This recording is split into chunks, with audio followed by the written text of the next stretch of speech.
Donc, bienvenue dans cette vidéo où nous allons décrire le mode de jeu code PIN. Donc je clique sur le mode code PIN. Oups là, ça a sauté. Donc, voilà, je reclique sur le code PIN. Et donc là, c'est surtout un mode de jeu qui se joue à deux.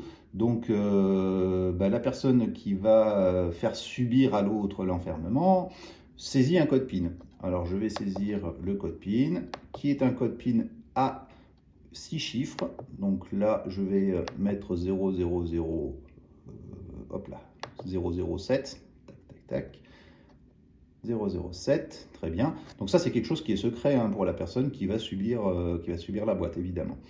Donc, on clique ici. C'est le début du jeu. On peut évidemment à chaque fois revenir au menu principal si on avait envie de changer le code PIN. La boîte va se verrouiller et finalement, on arrive sur l'écran suivant. Donc là, la personne qui est victime de l'enfermement de la boîte, de la fermeture de la boîte, a plusieurs possibilités.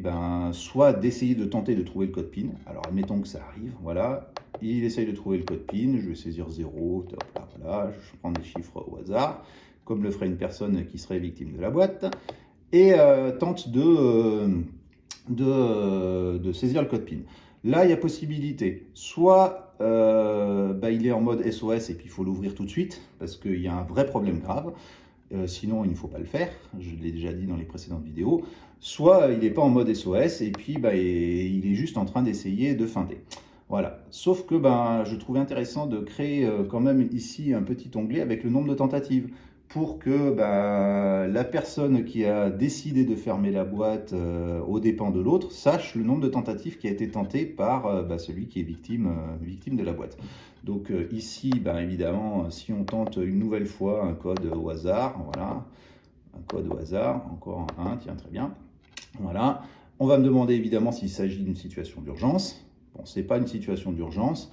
On va confirmer que ce n'est pas un SOS, non, c'est la valeur par défaut, hein. Voilà, et on voit tout de suite que la personne a tenté 2 fois d'ouvrir la boîte avec peu de succès. Alors, évidemment, si on saisit le bon code PIN, voilà, je vais le saisir, hop, 0, on va monter à 7, 6, 7, voilà, je valide. Là, la boîte va s'ouvrir et on revient au menu fixe. Alors après ça permet des petits jeux à deux qui sont fort sympathiques parce qu'on peut très bien imaginer que le code PIN soit donné à distance. Enfin voilà, il y a plein de possibilités avec ce mode de jeu là quand on est deux. Voilà, donc je vais consacrer une dernière vidéo à la configuration Wi-Fi, de comment préparer la boîte pour pouvoir commencer à jouer. Et puis ça va se passer forcément tout en bas dans la partie description de la vidéo où tu trouveras d'autres liens pour voir comment fonctionne la boîte.